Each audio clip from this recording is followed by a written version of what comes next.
domingo estamos estudiando el discurso del Monte de los Olivos. Para los que no saben, el discurso del Monte de los Olivos encontramos en 3 de los evangelios, en Mateo, Marcos y Lucas.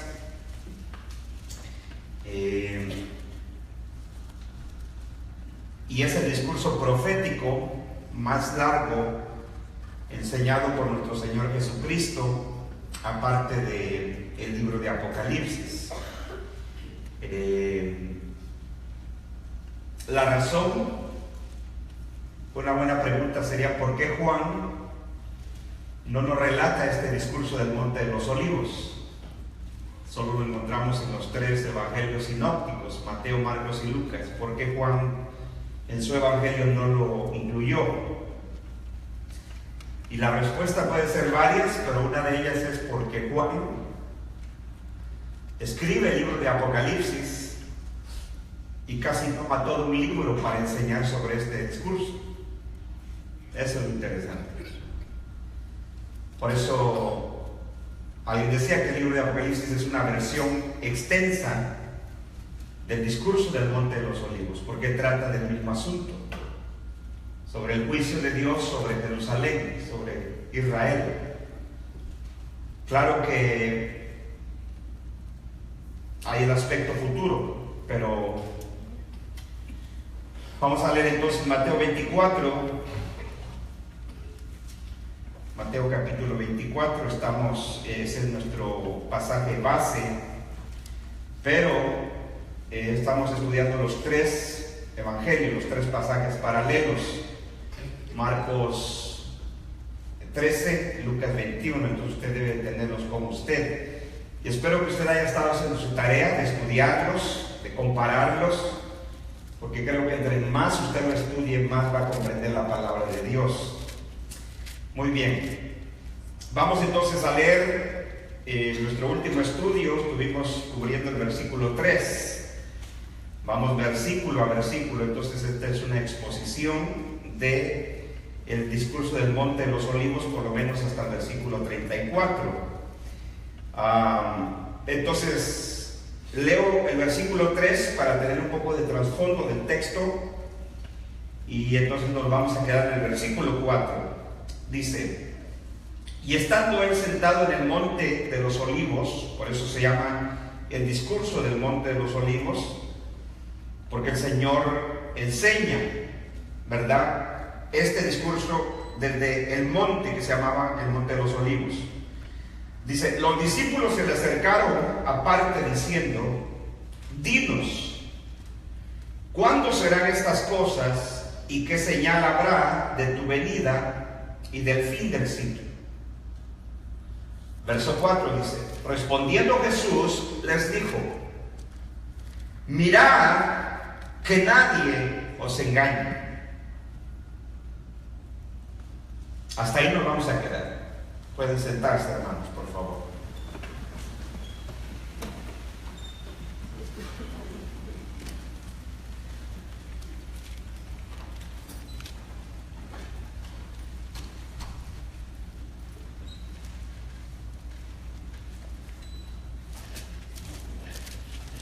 Muy bien. En nuestro estudio pasado estuvimos observando, y solamente un poquito de trasfondo de por qué estamos estudiando este discurso del Monte de los Olivos. En los días jueves, para los que no asisten los días jueves, estamos estudiando las parábolas de nuestro Señor Jesucristo. Y en el Evangelio de Mateo, en el capítulo 21 y 22, tenemos algunas parábolas que tienen que ver con este discurso del Monte de los Olivos. Eso es parte del trasfondo del pasaje. En esas parábolas el Señor hablaba, ilustró, porque eso es lo que Él hace con sus parábolas, ilustrar por medio de historias que eran historias de la vida cotidiana de aquella época. Ilustraba cierta verdad de lo que él quería comunicar. En ese caso tenemos nosotros algunas parábolas, específicamente, por ejemplo, la parábola de los dos hijos, donde el Señor habla sobre el rechazo de los judíos de aquella generación, de que ellos no se arrepintieron y no creyeron en su evangelio, en su reino. Luego el Señor habla sobre la parábola de los labradores malvados, donde el Señor ilustra por medio de esa parábola cómo los judíos rechazan el evangelio. No solo rechazan el evangelio, en esa parábola el Señor les ilustra a ellos cómo ellos habían sido los asesinos, los que le habían dado muerte a los profetas del Antiguo Testamento, del Antiguo Pacto, y cómo ellos mismos habrían de matar no solamente a los que les eran enviados otra vez, sino también al mismo Hijo de Dios. Entonces, en esa parábola el Señor les pregunta: ¿qué hará el Señor de la viña a esos malvados cuando Él venga? Y utiliza el término de que Él habría de venir.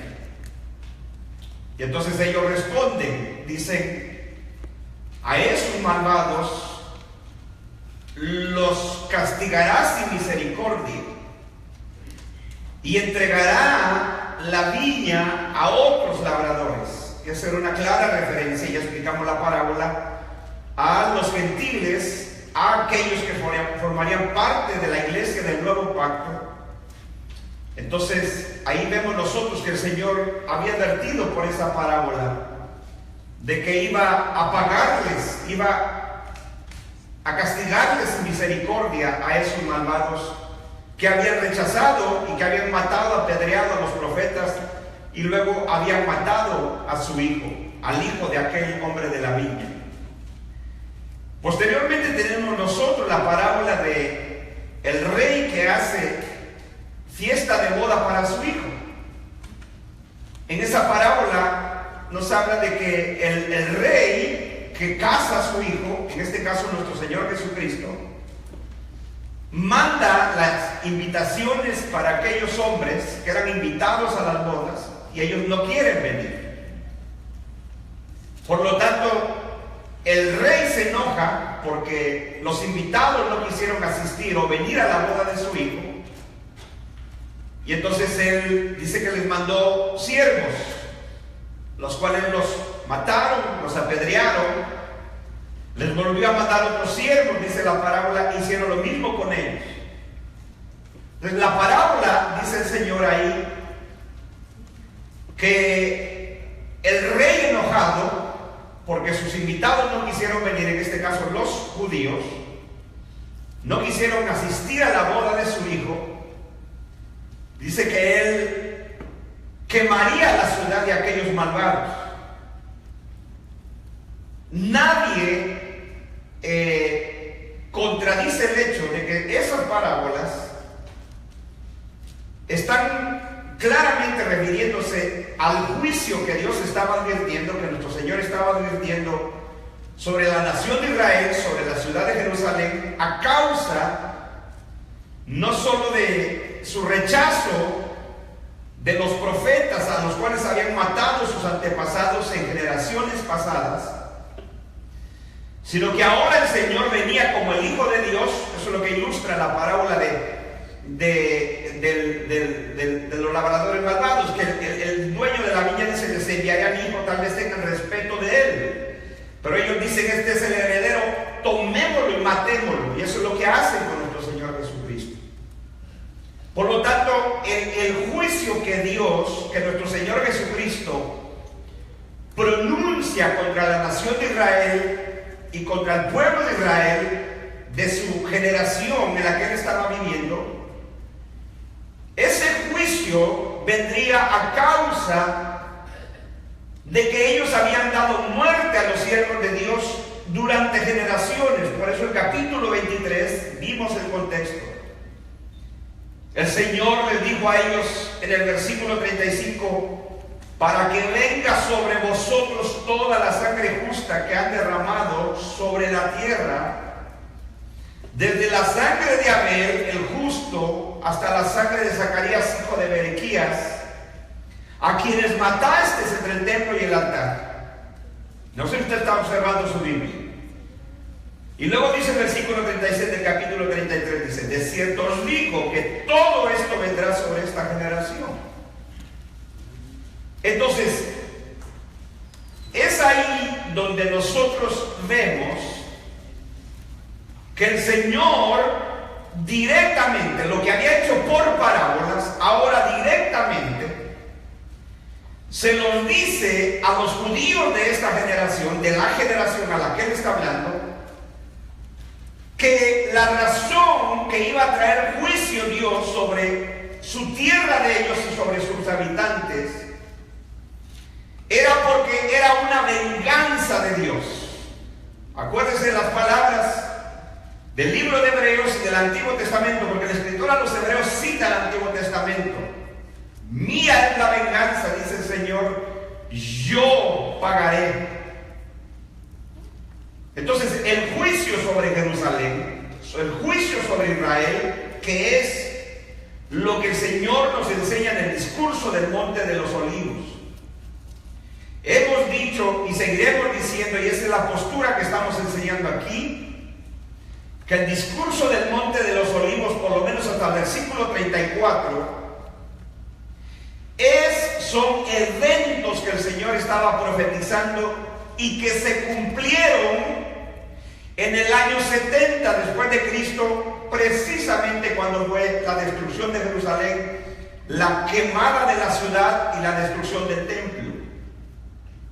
No hay otro evento en la historia. Las palabras del Señor se cumplieron a la perfección.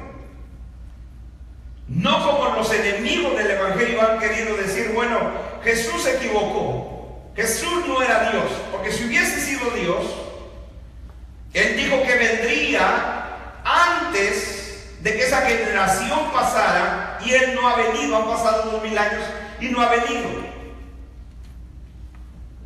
En un debate que tuvo un hermano cristiano, un teólogo cristiano, por cierto él es reformado y tiene la postura de este pasaje, la postura preterista, tuvo un debate con un ateo. Y el argumento de este ateo fue eso: Jesús no era lo que él decía que era, o por lo menos Jesús no es lo que ustedes dicen que es Dios, porque él dijo que vendría en esa generación y no vino. Y el hermano en 5 minutos le explica el discurso del Monte de los Olivos y le dice: Jesús vino. Jesús vino, cumplió su palabra, cumplió su promesa, que todos los eventos relatados en Mateo 24, Marcos 13, Lucas 21, se cumplieron en esa generación y Jesús vino, pero vino en juicio. Nunca ese hombre había oído esa respuesta bíblica. No dijo nada. Usted puede ver ese debate en YouTube. Si usted habla un poco de inglés y puede entender, usted puede ver ese debate en YouTube. El hombre se quedó sin palabras. Sin palabras. Porque uno de los argumentos de los enemigos del Evangelio es: si Jesús dijo que Él vendría en esa generación, han pasado 2000 años, Él no ha venido, entonces Él mintió, Él se equivocó, Él no lo sabía todo, por lo tanto Él no es Dios. Si Jesucristo nuestro Señor no es Dios, entonces el Evangelio es una farsa. Pero ¿por qué razón los enemigos del Evangelio tienen ese argumento? Porque tenemos una época donde la mayoría de los que leen el discurso del Monte de los Olivos el día de hoy creen que esto tiene que ver con un futuro lejano, con 2000 o 3000 años y nadie lo sabe. Pero estamos presentando este estudio no porque yo quiera satisfacer la curiosidad de algunos, sino por el hecho de las parábolas que hemos estudiado y el trasfondo de esas parábolas con el capítulo 23 de Mateo y los pasajes anteriores del contexto de Marcos 13 y el contexto de Lucas 21, nos habla que el discurso del Monte de los Olivos se cumplió en esa generación a la que el Señor dijo que se cumpliría. Entonces, cuando en este pasaje, cuando en este discurso tenemos el tema sobre la venida del Señor o la gran tribulación, todo el mundo, el día de hoy, la mayoría de las congregaciones creen que se refiere a algo futuro. Por eso tenemos eso constante de inclusive predicadores, grandes líderes de organizaciones cristianas que se han atrevido a decir: ahora sí se va a cumplir, ya se está cumpliendo. Ya cuánto llegaron a poner fechas y siguen poniendo fechas de que se va a cumplir, y simplemente es una vergüenza para el Evangelio. ¿Por qué, hermanos? Porque el discurso del Monte de los Olivos no tenía que ver con algo futuro para nosotros. Era algo futuro, era una profecía que se había de cumplir en el futuro de la generación de la que estaba hablando el Señor. Él está hablando, está respondiendo a sus discípulos. Hemos dejado claro eso. La audiencia, ¿a quién se está refiriendo? ¿Con quién está hablando el Señor? El contexto. Y por si fuera poco, tenemos nosotros en este discurso del Monte de los Olivos, y por eso el tema de hoy le he titulado Nadie, fíjese cómo nosotros hablamos, ¿verdad? Y decimos: el día y la hora de la venida del Señor nadie la sabe. Y eso es verdad, porque nosotros esperamos la segunda venida del Señor. Que quede bien claro eso. Nosotros creemos, yo creo en una segunda venida literal, física de nuestro Señor Jesucristo, y puedo enseñarles los pasajes que hablan de esa segunda venida, porque su segunda venida va a traer el fin de la historia de este mundo, de esta historia. El Señor en su retorno, en su segunda venida, va a venir a juzgar a los vivos y a los muertos. Unos entraremos a la gloria y otros serán alejados eternamente de Dios para siempre. Y entraremos en un cielo nuevo y en una tierra nueva. Esto es innegable. Nadie está negando eso, y que no se me acuse a mí de eso. Yo estoy presentando la postura preterista del pasaje, del discurso. Preterista significa pasado. Yo no tengo la postura futurista que tienen muchos el día de hoy.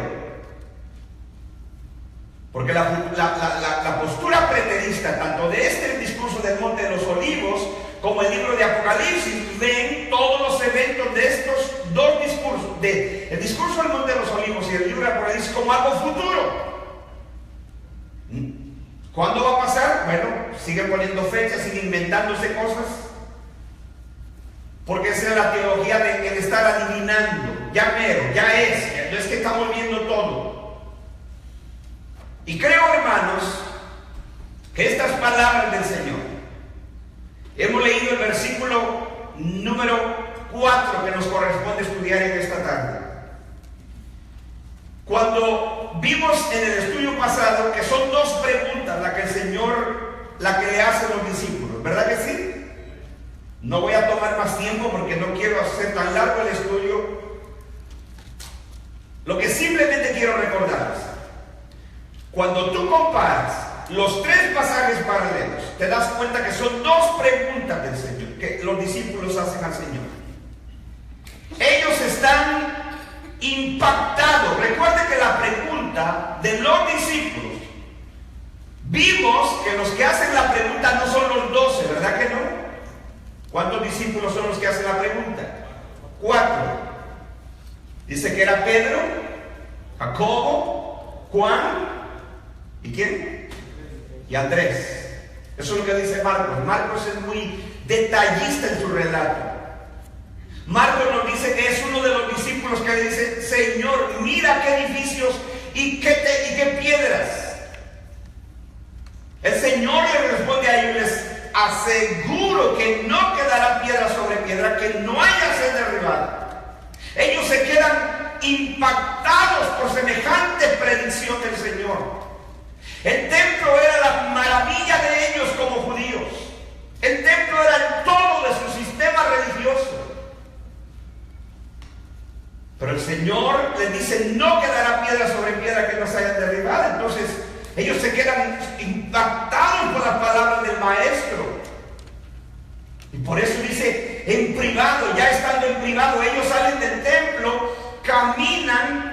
Una buena observación que me preguntaba uno de los muchachos, me decía: hermano, ¿hay una diferencia de tiempo? ¿Ocurrió en otro día, en otro tiempo? Esto no, porque el discurso, el relato tanto de Mateo, Marcos y Lucas es que Jesús sale del templo.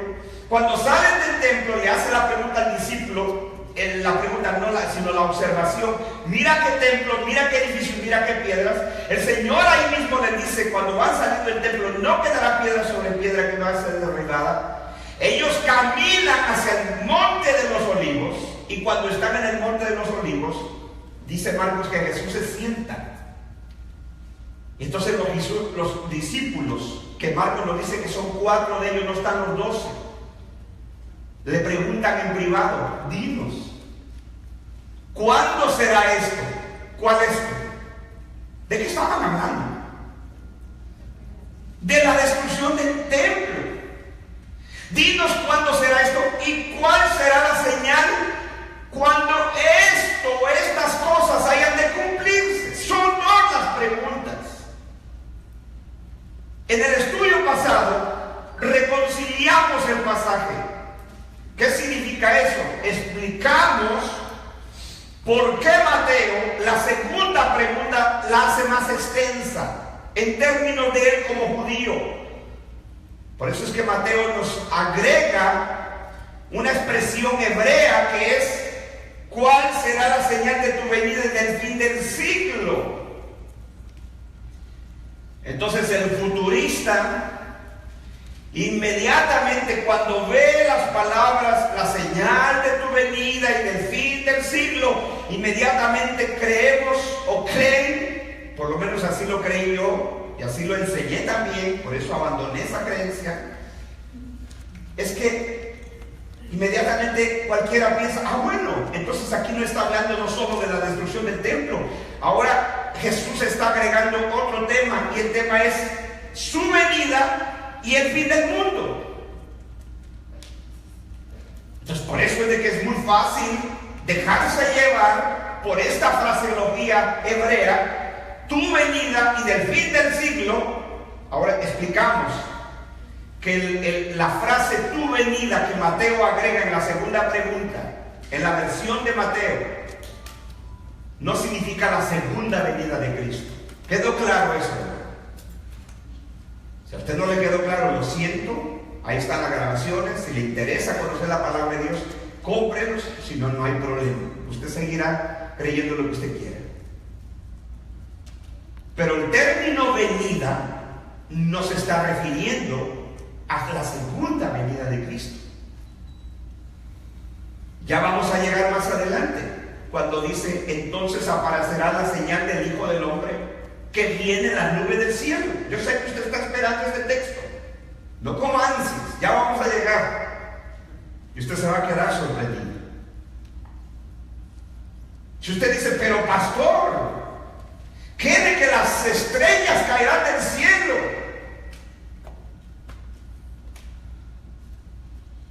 Ni siquiera los futuristas creen que las estrellas literalmente se van a caer del cielo, pero ellos hablan del fin del mundo. Entonces, antes de llegar a eso, porque vamos versículo a versículo, vamos a tomar estas palabras del Señor. Versículo 4: respondiendo Jesús ¿le dijo a quién? ¿A quién? A 4 de sus discípulos. No olvide eso, por favor. A 4 de sus discípulos. Respondiendo Jesús les dijo: mirad que nadie os engañe. Y esas palabras son de vital importancia para los discípulos.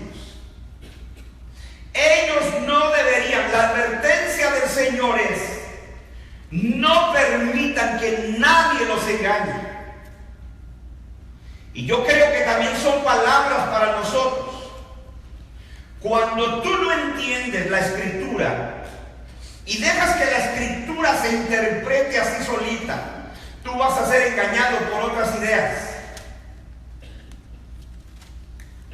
Yo el otro día, hablando con uno de los jóvenes, me decía: pastor, ¿cuándo vamos a estudiar el libro de Apocalipsis? No sé.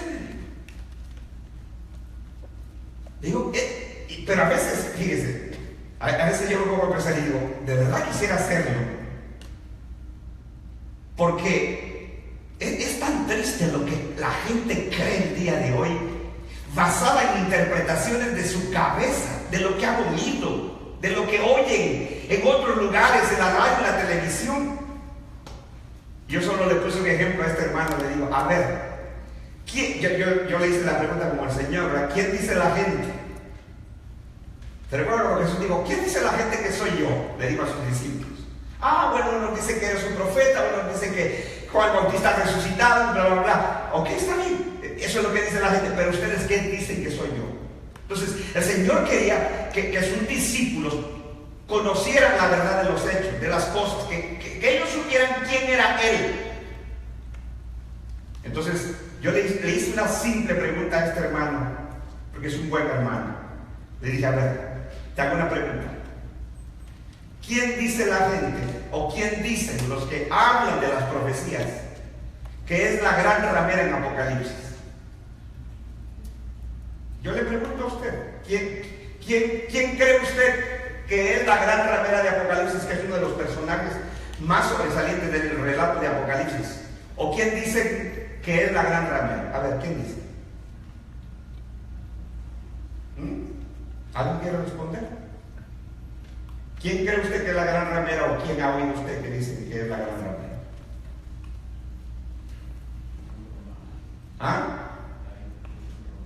¿La iglesia romana? ¿La iglesia católica? Eso es lo más común. ¿Cómo? La entrega que dice, ok, Roma, como religión, como... Sí, eso es lo más común. ¿Quién más?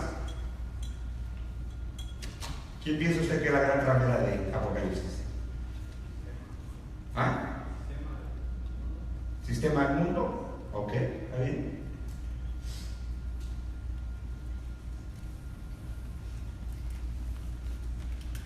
Ahora, si yo le pregunto a usted, demuéstrenmelo con el libro de Apocalipsis, lo que usted dice que es.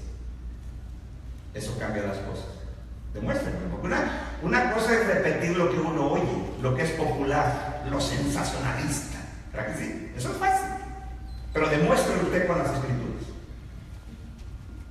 Y no tiene que ir a otro libro de la Biblia, solo con el mismo libro de Apocalipsis, porque la Biblia es su propio intérprete. Demuestre usted que la gran ramera de Apocalipsis es la iglesia católica, o su enseñanza, lo que usted quiera, o lo que decía el hermano, que es otra idea que existe, que es el sistema del mundo. Demuestre con la misma Escritura. Eso es a lo que me refiero. Cuando el Señor dice aquí, miren que nos han engañado. Él no quiere que nosotros vivamos engañados, creyendo cosas que no son ciertas. Él no quiere que usted crea. El Señor no quería que sus discípulos con los que hablaba, quienes les está respondiendo su pregunta, dinos cuándo será esto y qué señal habrá cuando esto haya de cumplirse. Él empezó diciéndonos, miren que no sean engañados. Yo les voy a responder. Mi hermano, nuestro Señor, en este pasaje del discurso del Monte de los Olivos, le responde sus dos preguntas a los discípulos. No es como muchos dispensacionalistas dicen que el Señor lo que iba a hacer es corregir a sus discípulos. No, Señor, Jesús no corrige a sus discípulos aquí. Jesús instruye a sus discípulos. Es verdad que hubo momentos que el Señor corrigió a sus discípulos. Como cuando Él les preguntó, ¿quién dice la gente que soy yo? Bueno, unos dicen fulano, mengano. ¿Se da cuenta cómo a veces uno se deja llevar por lo que oye simplemente? Hay un programa de radio en una de estas estaciones llamadas cristianas, que yo no las escucho, pero El otro día estaba cambiando de radio, venía manejando de San Diego y este programa es un programa de consejería familiar y todo eso, pero de vez en cuando el que dirige este programa invita a un hermano, vamos a llamar hermano porque aquí no estamos negando la fe de nadie, de México, que según es experto en profecía y todo eso. Y es increíble. Pero cuando ellos hablan con un conocimiento, no, ya el anticristo ya está por salir, ya mire lo que estamos viendo, es increíble, hermano. Por eso, cuando yo oigo eso, digo, por un lado tengo compasión, tengo humildad, porque yo también viví en esa posición, en esa postura. Pero cuando tú oyes tanta cosa, que la gente solo repite porque lo oye, demuéstrenlo con la Biblia. Son los ejemplos de la gran ramera de Apocalipsis. Con todo respeto para los hermanos que acaban de responder, no porque ellos crean eso, o porque eso yo pregunté, ¿qué es lo que dice la gente que es la gran ramera de Apocalipsis? Eso es lo más popular. Solo quería que alguien lo dijera, no por poner en mal a nadie, sino simplemente para que usted vea lo que es común, popular. Pero yo le enseño a usted con el libro de Apocalipsis, si mira ningún libro, solito el libro de Apocalipsis, dice quién es la gran ramera de Apocalipsis. Y no es ninguna de las dos cosas que yo no enseño. Y cuando usted lo entienda con la Biblia, se va a quedar sorprendido quién es la ramera de Apocalipsis.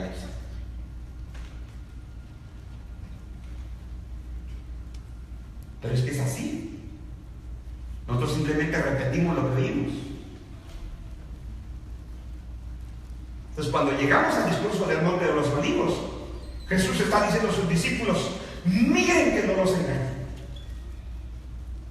No permitan que nadie los engañe sobre esto. Esto no iba a ser un evento, iban a ser una profecía que el Señor va a hablarle a ellos sobre eventos que iban ellos a ver, a experimentar y que ellos iban a ser testigos. Por eso le dice: miren que nadie los engañe.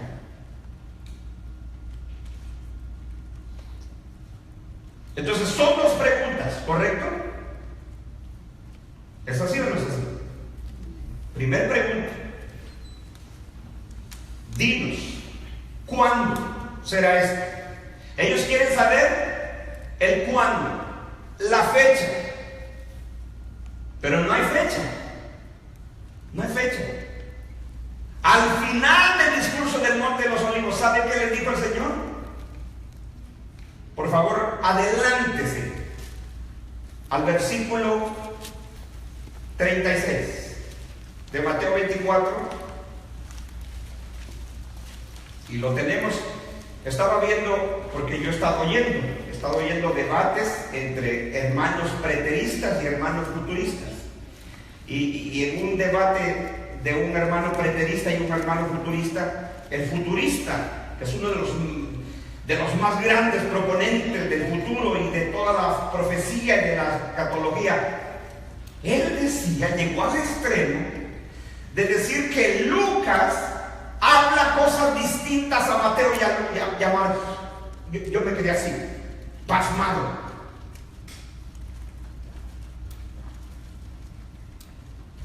Y bien escribí ahí un comentario en ese debate, decía: el hermano futurista, no voy a leer el nombre porque no, bueno, sí lo voy a hacer porque es público. Él se llama Tomás o Tom Ice, es uno de los más grandes proponentes del futurismo. Thomas Ice.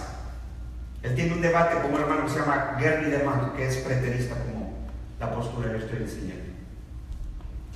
Y hay un comentario abajo de alguien que dice: el hermano Ice, Thomas Ice, hace un contorsionismo bíblico. ¿Sabes lo que es un contorsionismo bíblico? Que tienes que estirarte. ¿Ves a gente que se estira y se pone las piernas aquí arriba? Eso es lo que hace con el texto. Y el hermano Thomas Ice dice que Lucas 21 habla de cosas diferentes a Mateo, Marcos y Lucas. Uno se queda pasmado. Que no es así. Los tres pasajes paralelos están hablando exactamente de lo mismo. La diferencia de Lucas se distingue por las frases que él utiliza, porque él es un gentil. Lucas no es judío. Mateo y Marcos son judíos. Ellos utilizan más la fraseología que entendían sus paisanos. Pero Lucas es gentil, escribe para gentiles. Pero entonces aquí viene el detalle. Porque la primera pregunta de ellos es: dinos cuándo. ¿Cuándo qué? Ellos querían saber cuándo iba a ser el fin del mundo. ¿El tema es el fin del mundo? ¿El tema es la segunda venida de Cristo? Claro que no. El tema es: ¿cuándo va a caer el templo? ¿Cuándo va a ser esto? Ellos quieren saber cuándo, y la señal, ellos le piden una señal al Señor. Una, porque vamos a demostrar con este estudio que en el capítulo 23 el Señor le dice a los judíos el juicio que vendrá sobre ellos. Se los ilustró con las parábolas y se los dice directamente a los judíos, fariseos y escribas, en el capítulo 23. Pero cuando los discípulos oyen de la destrucción del templo, ellos quieren saber cuándo va a ser eso y qué señal habrá cuando eso se vaya a cumplir. Entonces el discurso del Monte de los Olivos es una instrucción a los discípulos, porque el juicio que va a venir sobre Israel, que se cumple en el año 70, no hay otro evento, y se cumplen las palabras del Señor: no pasará esta generación hasta que todo esto se haya cumplido. En la historia no hay otro evento que se cumpla como la destrucción de Jerusalén, la caída. Mire, y eso no lo sabemos solo por la Biblia, es más, como los libros del Nuevo Testamento fueron escritos antes de la caída de Jerusalén, entonces no tenemos en el Nuevo Testamento registrado los eventos de la caída de Jerusalén y del templo. Tenemos la profecía que va a ocurrir, pero no tenemos un relato de los eventos. Pero sí tenemos libros de historia. Y uno de los historiadores, de hecho, el emperador romano de aquella época, designó a un historiador, alguien que escribiera los relatos de aquella época. Ese historiador se llama Josefo. Si a alguien le interesa, lea Las guerras de los judíos de Josefo. Y Josefo no era cristiano, él era judío. Josefo, él era general de una de los ejércitos de Israel que peleaban contra los romanos.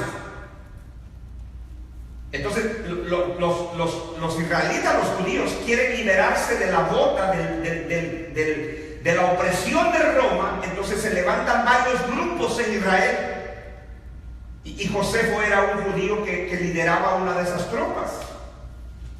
Pero como Roma era aplastante, era un imperio sanguinario, Josefo se da cuenta que él no puede pelear contra Roma. Entonces, ¿qué hace Josefo? Se rinde para librar su propia vida, porque Roma estaba haciendo pedazos a los judíos. Esos grupos que se levantaban contra Roma. Usted ha leído cuando el Señor, uno de sus discípulos, era celote. Judas Iscariote era celote. Pues los celotes eran guerrillas, grupos en Israel que se levantaban para pelear contra Roma. Entonces Josefo se rinde a Roma para librar su propia vida. Y él le pide a sus paisanos de Israel, le dice: ríndanse, salven su propia vida, es por su propia vida y la de sus familias. Entonces el emperador romano toma a Josefo, lo protege, no le hacen daño a Josefo, lo protege. Y entonces, porque el emperador le pide a Josefo, cuando Josefo se rinde, le pide a Josefo que le hable a su gente de Israel, y le dice: háblales en su propio idioma, a lo mejor te entienden, para que ellos se rindan. No queremos hacer más sangre, no queremos que corra más sangre, porque eso era terrible, mi hermano. Es más, en uno de estos estudios quiero ponerles unos videos aquí que usted lo vea para que conozca un poquito de la historia de la caída de Jerusalén y del templo. Hecha no por cristianos, por gente que no es cristiana, para que usted vea y no diga, bueno, porque no son cristianos, se inventan cosas. No, por gente normal, gente impía. Historia, porque esto es historia.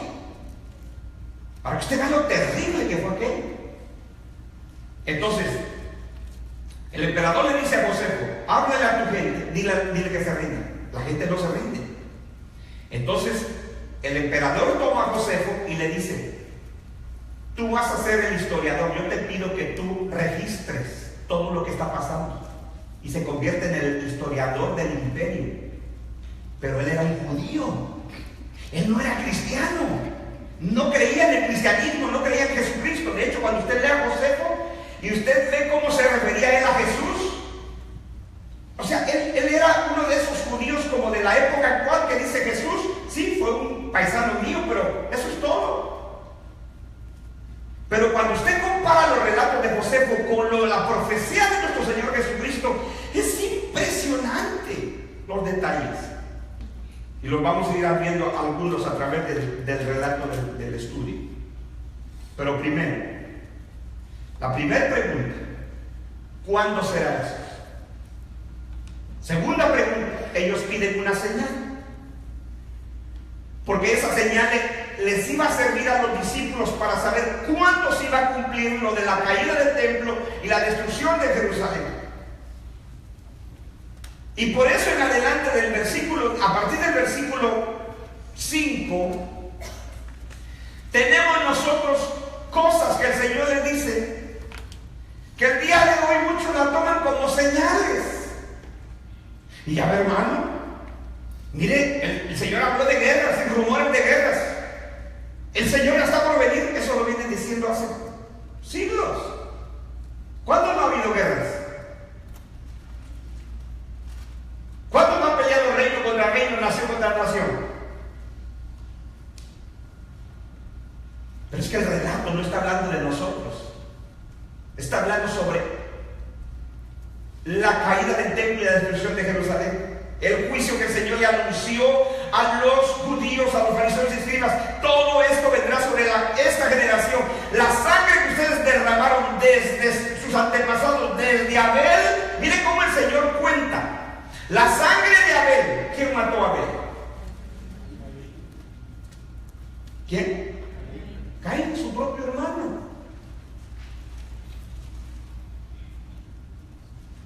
Y esa sangre, ¿se recuerda cuando el Señor vino a hablar con Caín?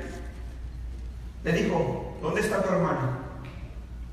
Y aquel se enoja, en lugar de arrepentirse, de confesar su pecado, como mucha gente, ¿no? Se enoja. ¿Y acaso yo soy guarda de mi hermano para que me preguntes por él?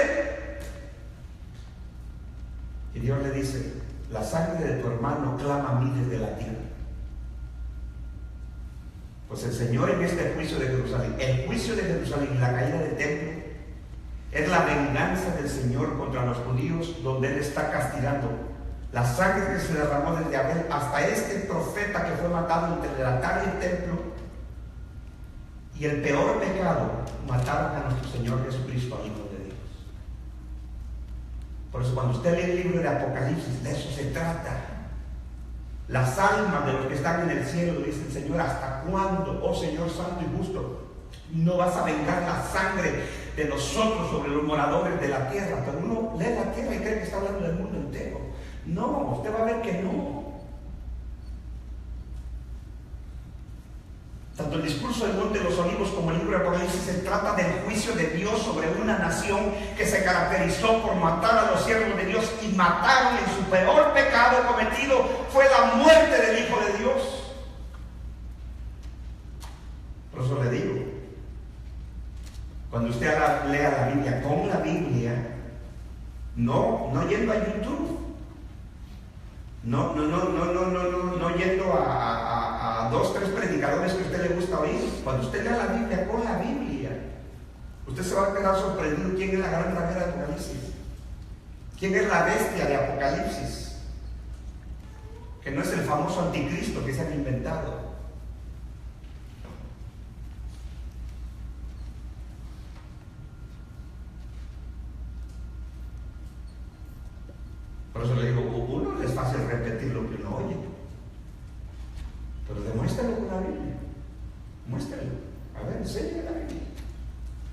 No, no es un reto, es humildad. Lo que quiero es que usted despierte, mi hermano. Yo soy responsable por lo que se enseña en esta congregación y yo voy a dar cuentas a Dios. Y yo sé la gran responsabilidad que pesa sobre mis hombros. Y yo le aprecio, leamos lo suficiente para que usted no crea cosas que son fantasías. Yo quiero que usted crea lo que nuestro Dios dice en su palabra. Si usted quiere seguir en las cosas sensacionalistas y lo que es popular, magnífico, lo respeto. Usted puede seguir siendo miembro de esta iglesia, pero no venga usted a meterle cosas a gente aquí en la congregación. Ahora, esto lo estoy enseñando a usted, porque se lo dije la otra vez. Sería triste que estudiamos este pasaje, este discurso, y que usted no tenga una respuesta para defender lo que usted cree. Que cuando usted encuentre a alguien o a alguien de aquí mismo de la congregación diga, no, eso no es así. Claro que es así, aquí está. Pero eso es lo chistoso, nadie toma nota, nadie le interesa. Entonces, hermano, ¿me puede dar unos versículos? Porque nunca toma nota, nunca trae una pluma, un papel. Pero bueno, es cuestión de interés. Es cuestión de interés. Jesús dice, miren que no se engañan. Ahora, versículo 36. Pero el día y la hora, ¿qué dice? Nadie la sabe. En otras palabras, Jesús nuestro Señor, cuando los discípulos le hacen las dos preguntas, dinos cuándo, la primera pregunta es, ¿quieren saber cuándo? Jesús hace lo inverso. En lugar de responderles la primera pregunta, les responde la segunda pregunta. Y la primera pregunta la deja al final. Qué interesante, ¿no? Primero, ellos quieren saber cuándo. Y segunda, la señal cuando esto habría de cumplirse. Jesús empieza a explicarles, a responderles la segunda pregunta desde el versículo 5, cuando les dice, miren que nadie nos engaña, el versículo 4, y empieza a explicarles, les va a responder la segunda pregunta y hasta el versículo 34 les responde la primera pregunta. Ellos quieren saber cuándo. Les dice, de cierto os digo que no pasará. No pasará. Yo no sé que no entendemos nosotros. ¿Sabe por qué yo me convencí de esta postura?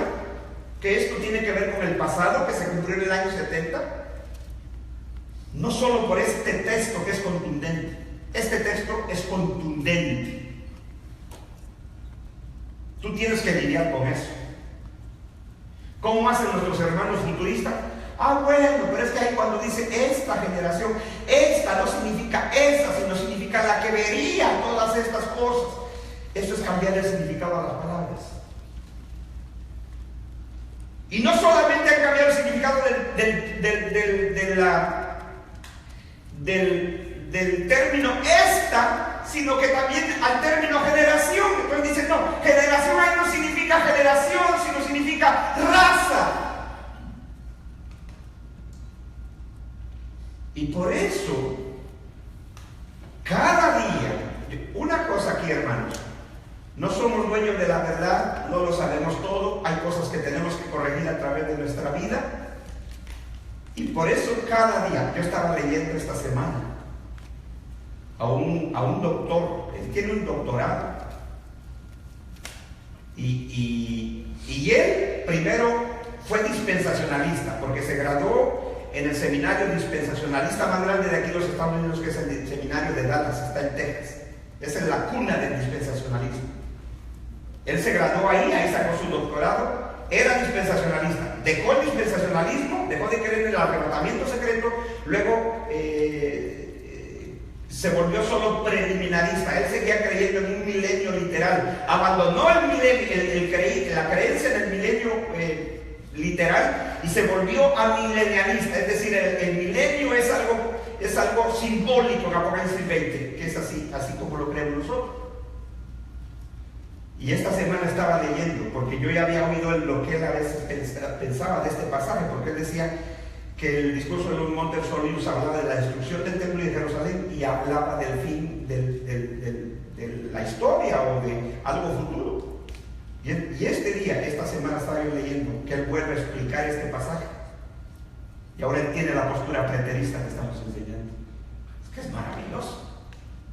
Cuando la Biblia te convence, la Biblia, tú tienes que decir, aquí tenemos que corregir esto porque no podemos seguir creyendo cosas que no son. Y eso es lo que yo quiero abrir en mi corazón. Usted tiene que lidiar con el versículo 34, que se encuentra en los tres pasajes. Usted lo tiene en Mateo 24, verso 34, lo tiene en Marcos 13, verso 30, y lo tiene en Lucas 21, verso 32. Los tres evangelistas dicen las palabras del Señor: en verdad os digo que no pasará esta generación hasta que todo esto se cumpla. ¿Qué es todo esto?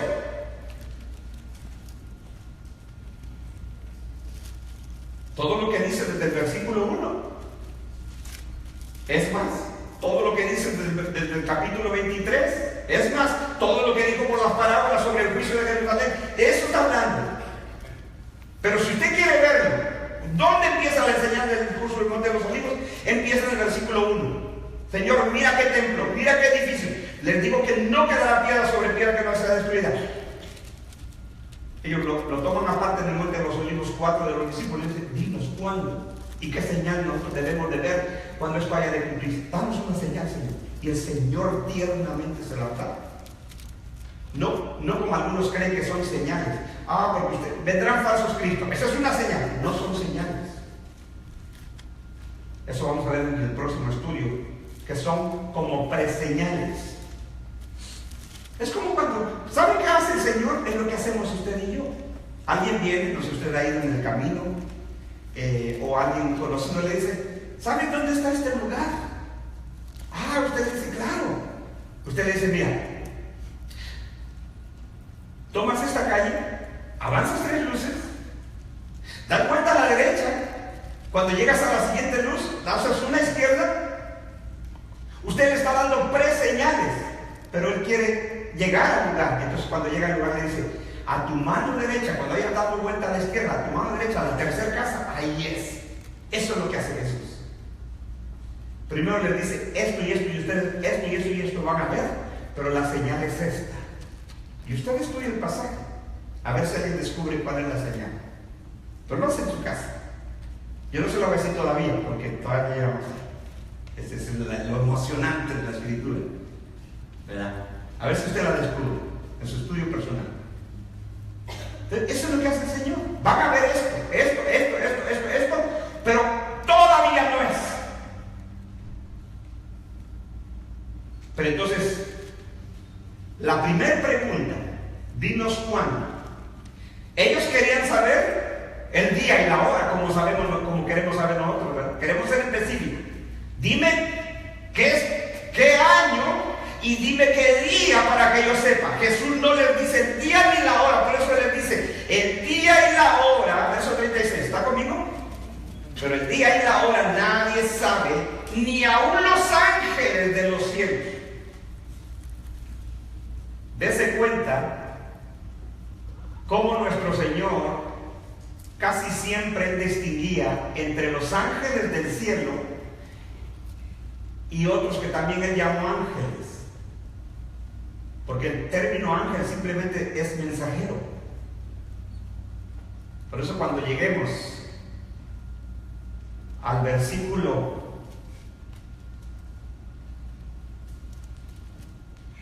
'me voy a atrasar, entonces no puedo ponerlo ahí.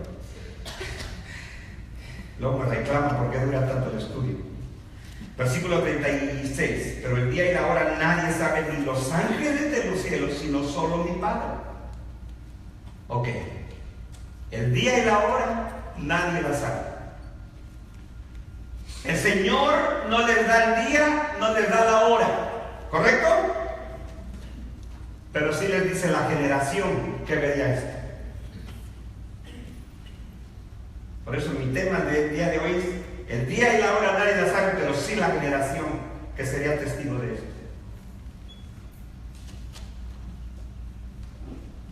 Entonces, ellos si sabían la generación. Entonces el Señor no estaba hablando de 1000, 2000 años, 3000 años, no sé cuánto más los futuristas creen que va a cumplirse esto. ¿Cuándo? Por eso están, ya, ahora y ahora sí, y ahora sí, como el chavo que cae, ¿verdad?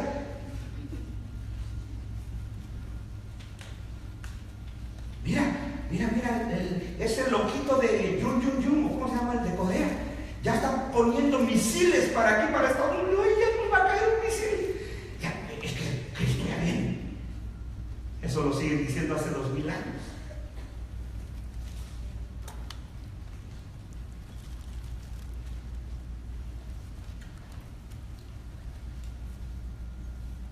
Y por eso hay gente que se ha atrevido hasta a poner fechas, mi hermano.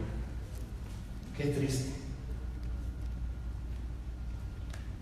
Pero las palabras del Señor es: no le voy a dar el día, no le voy a dar la hora, pero sí le voy a dar la generación. Y son ustedes. ¿Lo leemos una vez más? Mateo 24:34. De cierto os digo, les aseguro que no pasará. ¿Cuál? ¿Aquella generación? Si el Señor hubiera estado hablando de una generación que nadie iba a saber, simplemente el adjetivo hubiera sido aquella generación. Fácil. Sencillo. Pero Él dice: les aseguro que no pasará. O sea, no pasará esta generación. Es como si imagínense que yo le digo a mis hijos, ¿verdad? Les digo, le digo a Yaret, no le gusta que hable de él, le digo, Yaret y Gaby. Bueno, Gaby no mucho le gusta, pero Yaret, no pasará esta semana sin que yo te lleve al Éboli. Ya, ¿verdad? Fíjense lo que le estoy diciendo. No pasará esta semana sin que yo te lleve al Éboli. Entonces, imagínense que mi hijo se queda pensando: ¿hablaba de mí? ¿O hablaba de sus nietos? ¿O mis hijos? Sus tataranietos de mi papá. ¿De quién hablaría él? No, él me va a decir: tú dijiste que esta semana no iba a pasar para que tú me... ¿Cómo son los hijos, verdad? A los hijos tú les dices algo y ellos no están pensando: ¿se refería a mi mamá o mi papá dentro de 100, 200, 300, 1000 años, 2000 años? Es que ellos entendieron, el lenguaje es claro: no pasará esta semana sin que yo te lleve al Éboli. No te estoy diciendo esto. Es solamente un ejemplo, hijo. Entonces, ¿qué no entiende? ¿Qué no entendemos? ¿Cómo le podemos cambiar el significado a las palabras? ¿Cómo?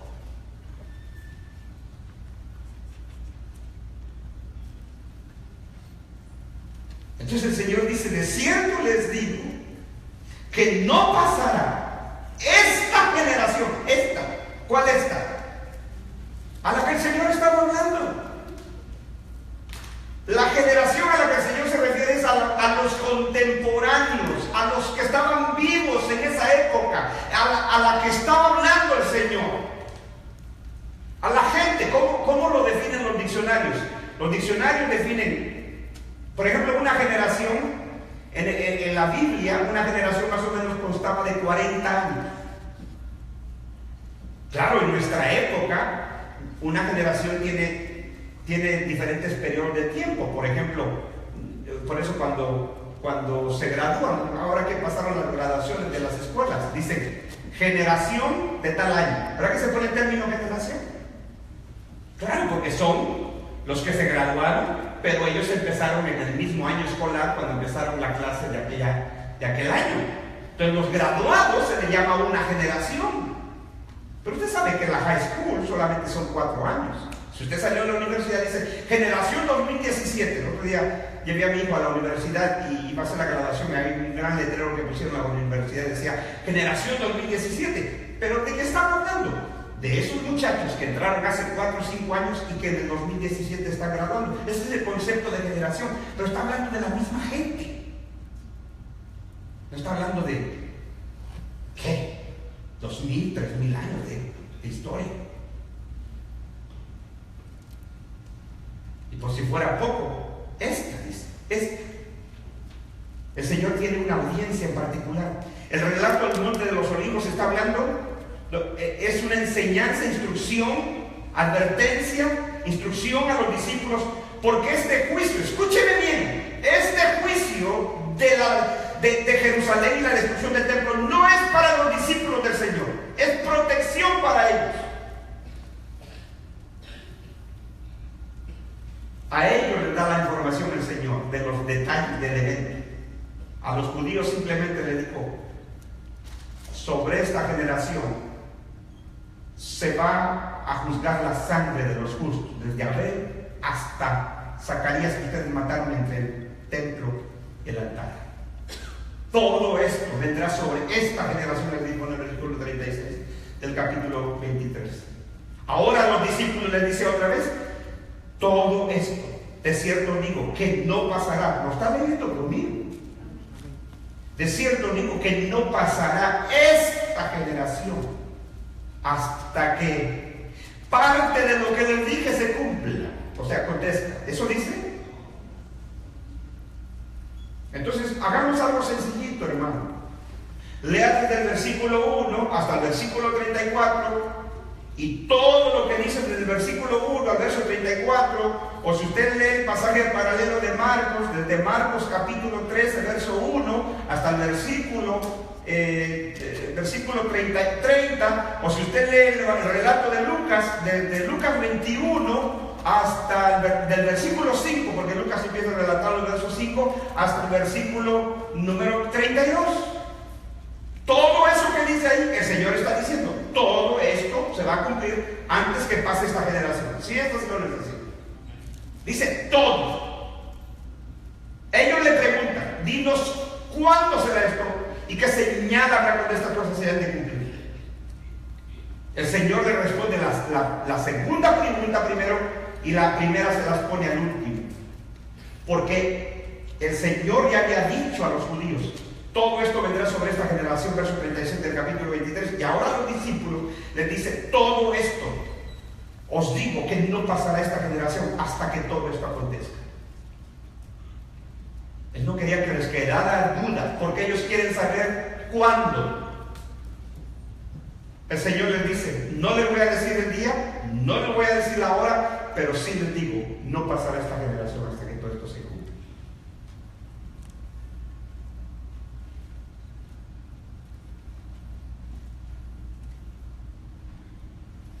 Por eso cuando usted lee pasajes en la Biblia que hablan de la segunda venida del Señor, ahí usted no ve nada de esto. Porque ¿cuándo va a ser? No lo sabemos. Ahí el Señor, cuando pasajes como por ejemplo 1 Corintios 15, 1 Tesalonicenses 4, Hechos 1, cuando los discípulos ven al Señor, los ángeles le dicen: así como lo habéis visto, así volverá. Ahí no hay indicaciones del tiempo, no hay ni generación, mucho menos día ni hora, ni tampoco año, ni tampoco siglo, simplemente no lo sabemos. Pero aquí sí hay indicador del tiempo. No hay día, no hay hora, pero sí es la generación que ellos eran y que estaban viviendo. Juzgue usted por usted mismo, mi hermano. No se deje guiar por mis palabras. Juzgue usted por usted mismo las Escrituras. Y por eso le digo, los 3 evangelios, al final del relato de lo que el Señor les dice a los discípulos, al final lo pone: no pasará, en verdad os digo. Dice Marcos: en verdad os digo que no pasará esta generación hasta que todo esto suceda. Si Marcos estuviera hablando de otra cosa, de Mateo hubiera dicho: en verdad os digo que aquella generación no pasará hasta que todo suceda. Si Lucas, que era el gentil, estuviera hablando de otra cosa, como decía este hermano futurista, que Lucas habla de eventos diferentes a Mateo y Marcos en este discurso del Monte de los Olivos, pues entonces Lucas hubiera dicho, en verdad os digo que no pasará aquella generación o aquella raza, como quieren cambiar el término generación, hasta que todo esto suceda. Pero la palabra de Dios es la palabra de Dios. Y la palabra de Dios tiene una característica que la hace ser la Biblia, la palabra de Dios, que es inerrante, no tiene error. La Biblia no se contradice a sí misma. Pablo no contradice a Mateo, Lucas no contradice a Marcos, Marcos no contradice a Lucas, porque están hablando por el Espíritu Santo, no por ellos solos. Si se contradicen, no hay razón para tener confianza en la Biblia. Porque entonces la Biblia contiene errores.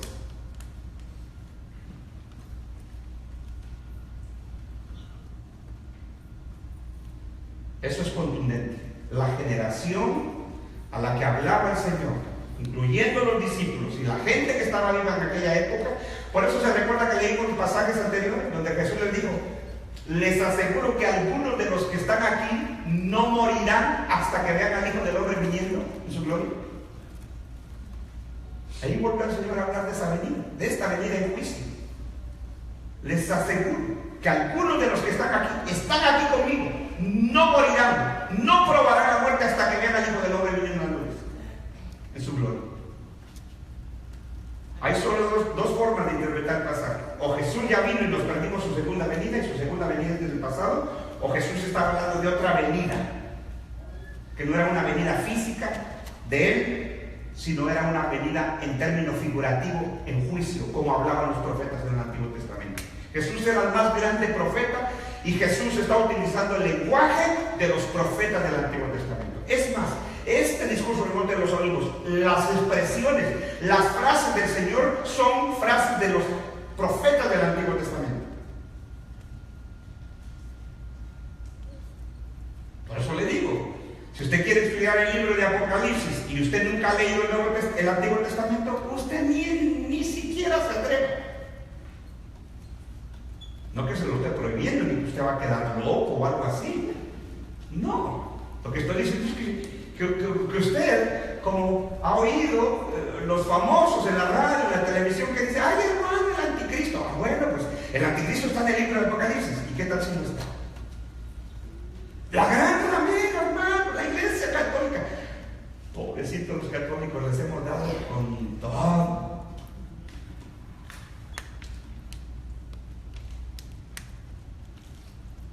Y usted se sorprendería que ni es la Iglesia Católica Romana, ni es el sistema de este mundo. Usted se va a quedar sorprendido quién es la ramera de Apocalipsis. Usted se quedaría sorprendido quién es la bestia de Apocalipsis. No son dos. Pero entienda primero el discurso del Monte de los Olivos, ya luego va a Apocalipsis. ¿Verdad?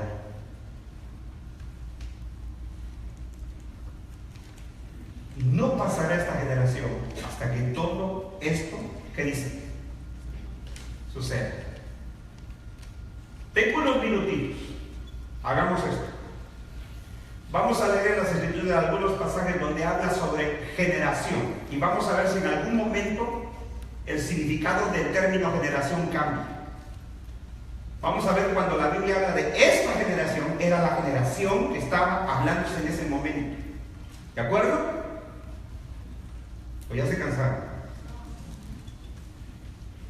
Bueno, vamos pues. Vamos primero a unos pasajes del Antiguo Testamento. Vamos a ir al Antiguo Testamento. Acompáñenme. Vamos a hacer rapidito, no va a ser una explicación extensa de los pasajes porque es solamente referencia. Vamos a ver cómo la Biblia se interpreta sola. Y vamos a ver cuando la Biblia en el Antiguo y en el Nuevo Testamento habla de esta generación, vamos a ver que no tiene otro significado como algunos quieren darle a aquella generación. No puedes tú cambiar el significado de las palabras. No puedes. Si tú haces eso, tú no tienes el principio básico de gramática. Génesis capítulo 7, verso 1. No pierda ahí el discurso del Monte de los Olivos. Génesis 7:1. Vamos a ver en la Biblia qué significa esta generación, porque estamos entendiendo el discurso del Monte de los Olivos. El Señor dijo que no pasaría esa generación a la que Él hablaba sin que todo aquello se cumpliría. Génesis 7:1. En Génesis 7 nos habla sobre el diluvio, después del juicio del diluvio. El juicio del diluvio fue un juicio mundial. Fue en toda la tierra habitada de aquella época. Entonces, antes de que el Señor mandara el diluvio, le dice esto a Noé. 7, ¿lo tienen? Verso 1. Dijo luego Jehová a Noé, o dijo el Señor a Noé. Dice, entra tú. Ahora, ya el arca se había terminado. Está a punto del Señor traer el juicio del diluvio. Pero primero, recuerden que el arca era la protección de Noé y su familia. ¿Verdad que sí? Dice, dijo luego Jehová a Noé, entra tú. Noé se hubiera quedado, Señor, yo, o estás hablando de mis antepasados, de mis tataranietos, ¿me hablaste a mí? Tú, ¿entiendes tú? Por eso cuando el Señor Jesús le dice, a ustedes les digo, era ellos, la audiencia. Dice, dijo luego Jehová a Noé, entra tú y toda tu casa. Y no está hablando, cuando dice casa, no está hablando de la estructura, porque no iba a meter Noé la casa. El término casa, ahí es tu familia, los tuyos. En griego la palabra casa se traduce como oikos. Oikos, que era la casa, la familia, el hogar. Por eso nosotros en inglés tenemos dos palabras, home y house. Cuando referimos a house, nos referimos a un término diferente a home. ¿Va que sí?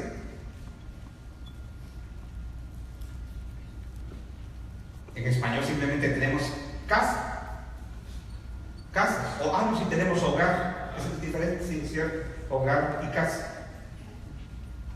Pero cuando nosotros decimos casa, estamos refiriéndonos a la estructura. Hogar es la familia, es todo lo que hay debajo de la estructura. Entonces cuando Dios le dice a Noé, tú y tu casa, no le está diciendo la estructura, sino tú y los tuyos, lo que es tuyo, tus pertenencias. Entra tú y toda tu casa en el arca, porque a ti, tú Noé, perdónenme que sea medio tontito yo, pero insisto en esto, porque a ti, no le está hablando de nada, ¿saben a quién se refería? A ti, porque a ti he visto, dice el Señor, justo delante de mí en esta generación. Que usted y yo no entendemos eso.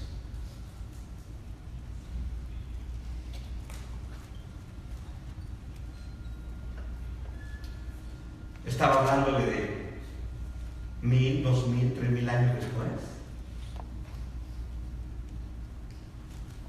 Y si aún usted quisiera cambiar el significado al adjetivo esta,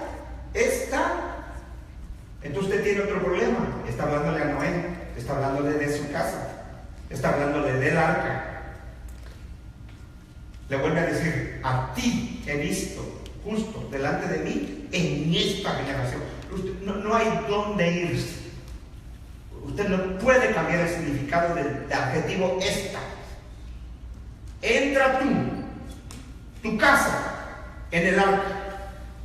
Lugar, espacio, momento, usted no puede cambiar el significado a algo. Es lo mismo que el Señor hace en el discurso del Monte de los Olivos.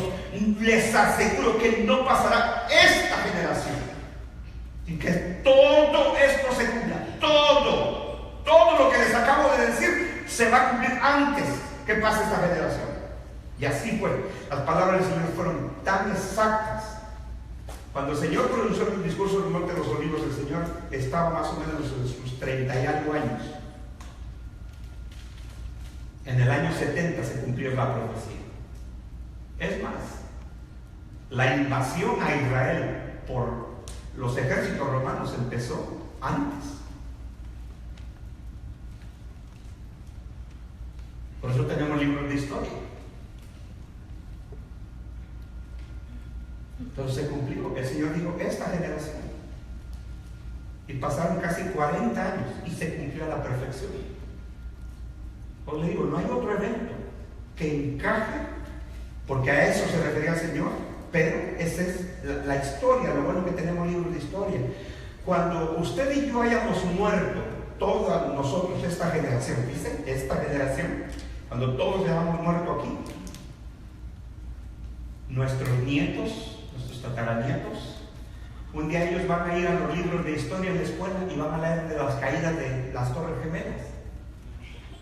Pero usted y yo lo vimos con nuestros ojos, en la televisión, por supuesto, que no estábamos presentes ahí. Pues lo vimos. Pero para ellos va a ser historia. Esa es la historia. Esos son los registros de la historia. Entonces el Señor le dice, porque solo a ti he visto justo delante de mí en esta generación. Muy bien, vamos a otro pasaje.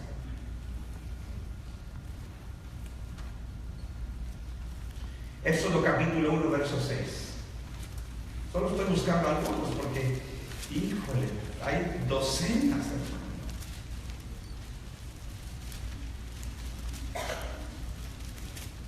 Éxodo 1, 6.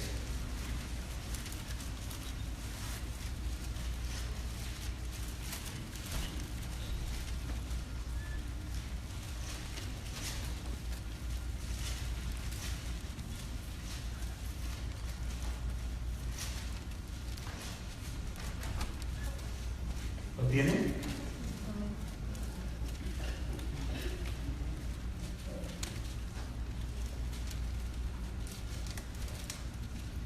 Dice así, Éxodo 1:6. Y murió José. ¿Quién era José? ¿Hijo de quién? De Jacob. Y murió José. Dice, y murió José y todos sus hermanos y toda aquella generación.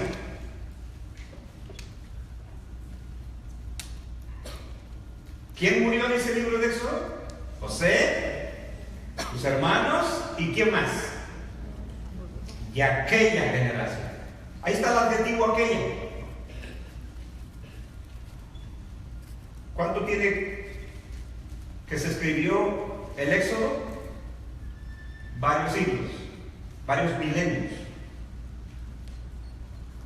Entonces, cuando usted y yo leemos esto, cuando Moisés, que se cree que es el que escribe los primeros 5 libros de la Biblia, escribe esto, había pasado mucho tiempo, siglos habían pasado. Entonces, cuando Moisés escribe ahora, inspirado por el Espíritu, dice aquella generación, porque él está viendo hacia atrás, ¿no es así? Él está viendo hacia el pasado. Si Moisés estuviera escribiendo de una generación, de la suya o de generación venidera, él hubiera dicho aquella generación. Pero él dice, murió José, sus hermanos y toda aquella generación. O sea, toda la gente que estaba viva, los contemporáneos de José y de sus hermanos, Moisés dice ahora, murieron, estaban muertos.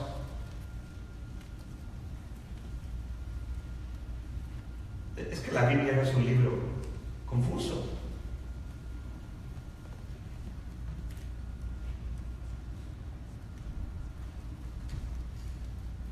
Aquella generación. Eso es lo que el Señor tenía que haber dicho. Si estuviera hablando de un futuro lejano que nadie iba a saber, Él hubiera dicho aquella generación, como le cambian a nuestros hermanos futuristas. Y yo respeto mucho al hermano MacArthur, al hermano Miguel Núñez, pero eso es lo que ellos dicen. Aquella aquella generación. Jesús no estaba hablando de esa generación, él estaba hablando de aquella generación que vería aquello. Lo siento, me respeto para estos hombres de Dios, pero no es eso lo que está diciendo. Y ni soy mejor que ellos, ni me estoy comparando con ellos. Es que así dicen algunos.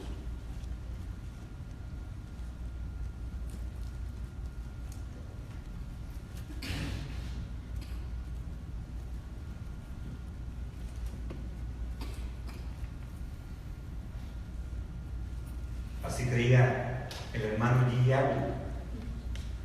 Nunca se me olvida, yo estaba recién convertido y el hermano, algunos llegaron a ver al hermano G. Ávila, el gran predicador puertorriqueño de la época de los 70, 80, fue su apogeo de él.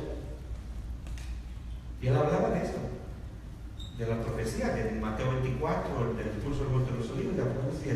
Bueno, su ministerio, el eslogan de su ministerio así se llamaba: Cristo viene. Es todo, en cada predicación que él hacía, él decía: Cristo viene. Y nunca se me olvida a mí, yo estaba viendo un mensaje y estaba enseñando sobre Mateo 24, dice: las potencias de los cielos serán como vida. Y nunca se me olvida, parece que lo tengo aquí. Yo estoy hablando de hace casi 30 años, 25 años, 26 años. Nunca se me olvida que el hermano G. le decía: eso se cumplió cuando cayó la bomba en Hiroshima, Japón. Decía el hermano. ¡Uy! Se me pone chinita la piel, ¿verdad? Pero así decía él, que esa frase de Mateo 24, y las potencias de los cielos serán como vidas, se cumplió. Él decía que se cumplió cuando cayó la bomba de Hiroshima en Japón, cuando Estados Unidos acabó la Segunda Guerra Mundial, la bomba en Hiroshima, que el estruendo fue terrible.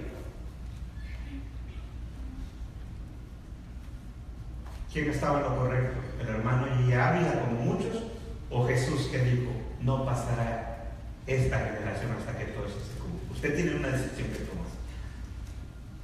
¿No es así? Usted decide. La Biblia es muy específica y Moisés dice, Moisés está hablando cientos de años después. Y dice: José, sus hermanos y aquella generación murieron. Porque él estaba viendo hacia el pasado. Si Moisés hubiera estado escribiendo de la generación en la que él vivía, él hubiera dicho: esta generación.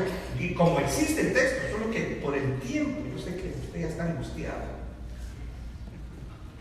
No, si no fuera por usted, yo me sigo así 4 o 5 horas, me traigo otro bote de agua y yo sigo. La cosa es que ya ni la memoria de la cámara tiene tampoco. Entonces, tengo que parar. Y digo, y luego me dicen los hermanos: hermano, no se grabó la otra parte, ahí usted dijo esto. Entonces, por eso tengo que cortar, porque si no, no hay memoria que aguante.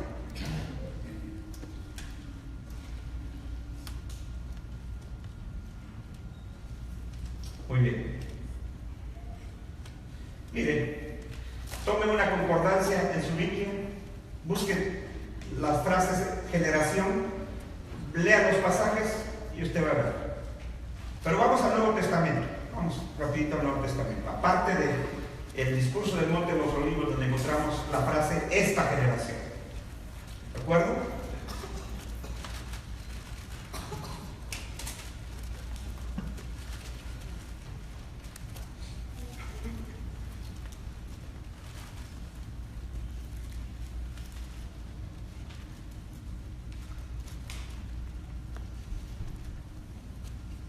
¿Tienen? Muy bien. Busquen por favor Mateo 11, 16. Vamos a ir a Mateo primero. Mateo 11, 16. Seguimos. Estamos demostrando con la escritura el significado del término esta generación. Si no entendemos eso, no entendiste el discurso del Monte de los Olivos. Y tú siempre vas a vivir pensando que eso no se ha cumplido, que eso es del futuro, que ahora sí, ya merito. 11:16, Mateo 11:16.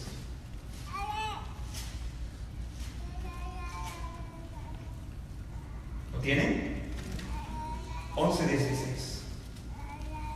Dice el Señor Jesús: mas ¿a qué compararé? ¿Qué dice? ¿Lo encontraron? Mas ¿a qué compararé esta generación? Es semejante a muchachos que se sientan en las plazas y dan voces a sus compañeros, diciendo: os tocamos flauta y no bailasteis, os endechamos, o sea, cantamos canciones de tristeza o tristes y no lloraste o no se lamentaron. ¿Verdad? Es una forma metafórica de lo que ahora el Señor nos va a decir. Dice: porque vino Juan. ¿Quién es Juan? El Bautista. Porque vino Juan, que ni comía ni bebía, o sea, Juan vivía en el desierto, que ni comía ni bebía, y dicen: demonio tiene. Vino el Hijo del Hombre que come y bebe, y dicen: he aquí un hombre comilón y bebedor de vino, amigo de publicanos y de pecadores, pero la sabiduría es justificada por sus hijos. Cuando Jesús les dice: ¿a qué comparar esta generación? ¿Con qué la compara? Con los muchachos en las plazas que les cantaban canciones alegres, no bailaban. Es un ejemplo que están poniendo el Señor, no es que usted más vaya ahí. Es un ejemplo. Ahí el Señor dice que todos, bueno, si usted quiere hacerlo, hágalo. Tanto se aguanta las ganas. Dice: ¿mas a qué comparar esta generación? Es semejante a los muchachos. Es una comparación. Una especie como de metáfora, como parábola, pero no es parábola, es una metáfora. Es semejante a muchachos que se sientan en las plazas, dan voces a sus compañeros, diciendo: les tocamos flauta y no bailaste. Les cantamos canciones de tristeza o de lamento y no se lamentaron. Entonces ahora viene la aplicación de Jesús. ¿Cómo está comparando aquella generación? Dice: ustedes son como esos muchachos que les tocan canciones alegres, no bailan, les tocan canciones tristes, no se lamentan. Entonces así les pasa a ustedes, a esta generación. ¿Con qué la compararé? Porque vino Juan, que ni comía ni bebía, y dice: el demonio tiene. Vino el Hijo del Hombre, o sea, hablando del mismo, que come y bebe, y dicen lo mismo. Entonces, ¿quién los entiende a ustedes? ¿A qué compararé esta generación? Usted dirá: no, pero esta ahí puede significar nosotros también. No, usted tiene un problema. Usted no vivió en los tiempos de Juan.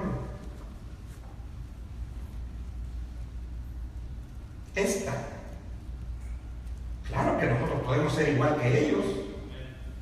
En cierto sentido podemos ser igualitos que ellos, que a uno le predica el evangelio a la gente, les enseñas esto, les enseñas lo otro. Es lo mismo. No, eso no sirve. Eso es diabólico, eso es pura herejía, ustedes los cristianos son unos estúpidos. Igualita la generación, pero el Señor está hablando de esta generación. ¿A qué compararé? A esta generación. Y está hablando a la misma generación que les habla en Mateo 23. Todo esto vendrá sobre esta generación. Es la misma. ¿O Jesús estaba viendo otra generación? Claro que no. Aquí está lidiando con la misma gente que pronuncia las palabras de juicio sobre ellos por las parábolas en Mateo 22, Mateo 23, que a los discípulos les enseña en Mateo 24. Esta generación. 12:39, hay un rapidito. 12:39.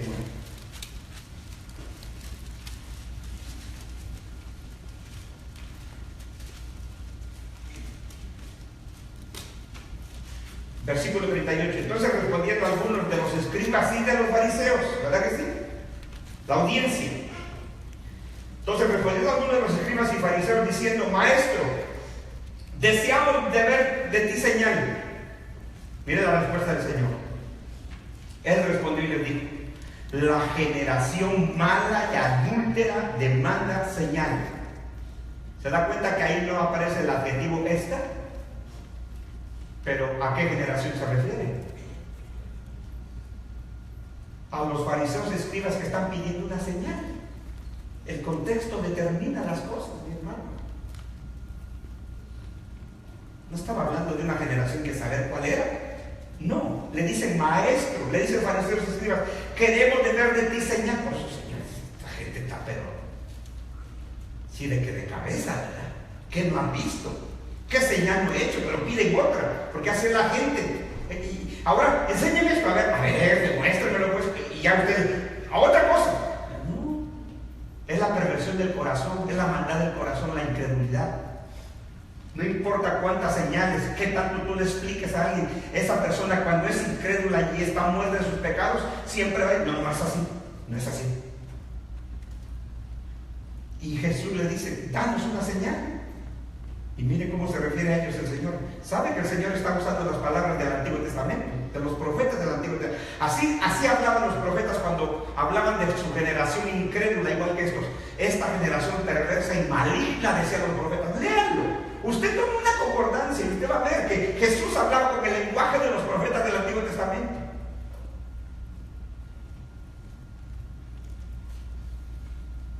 Y respondiendo les dijo, la generación mala y adúltera demanda señal, pero señal no le será dada, sino la señal del profeta Jonás. Y usted ya sabe que se refiere a su resurrección después de 3 días de muerto. ¿Y quién vio su resurrección? Esa generación. Usted y yo no estábamos ahí. Y si usted quiere seguir leyendo, siga leyendo. Versículo 40, porque como estuvo Jonás en el vientre del gran pez 3 días y 3 noches, así estará el Hijo del Hombre en el corazón de la tierra 3 días y 3 noches. Versículo 41, los hombres de Nínive. ¿Por qué pone el ejemplo a Nínive? Porque a Nínive fue a predicar Jonás, ¿verdad? Los de Nínive se arrepienten y ahora Jesús toma ese ejemplo de la historia y dice, los hombres de Nínive se levantarán en el juicio. Y este es un juicio del juicio final, dice, se levantarán en el juicio con esta generación, o sea, contra esta generación. ¿Ustedes han leído en 1 Corintios 6? Donde dice que los creyentes, la iglesia juzgará a los ángeles, que participaremos del juicio con Dios, pero nosotros vamos a participar de ese juicio. Lea 1 Corintios 6. Cuando Pablo exhorta a los creyentes de Corintios que se andaban demandando unos a otros en los tribunales, le dice, ¿no les da vergüenza a ustedes que se andan demandando en los tribunales? ¿No saben ustedes que ustedes van a juzgar a los ángeles? ¿Por qué se rebajan a irse a parar a los tribunales entre ustedes cuando ustedes van a ser los jueces de los ángeles? Y el Señor dice, los hombres de Nínive se van a levantar contra el juicio, contra esta generación. Contra esta generación. Y la condenarán, versículo 41, sigan viendo. Y la condenarán porque ellos se arrepintieron a la predicación de Jonás. Y aquí más que Jonás está en este lugar. Ese era lo tremendo. Ese era lo tremendo, que ahora el Señor era más grande que Jonás. Ellos eran más responsables de esta generación a la que Jesús había predicado. Porque si se arrepintieron a la predicación de Jonás, ¿cuánto más no era más grande el que estaba aquí? Y otro ejemplo, versículo 42. La reina del sur se levantará en juicio con esta generación, contra esta generación, y la condenará porque ella vino de los fines de la tierra para oír la sabiduría de Salomón, y he aquí más que Salomón está en este lugar. Entre más privilegio tienes, más responsable eres. ¿No es así?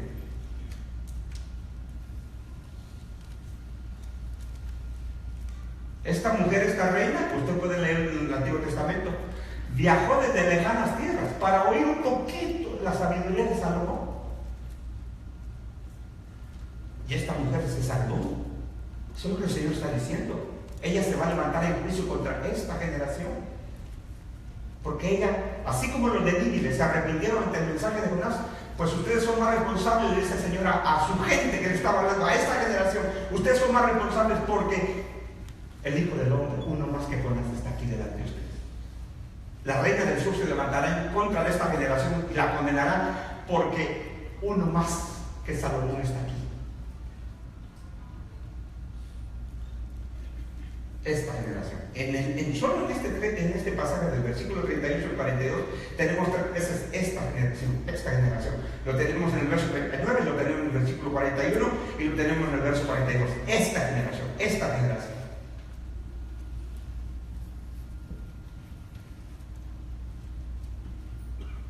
Y vamos a detenernos ahí. Pero usted puede leer otro pasaje. Son docenas de pasajes.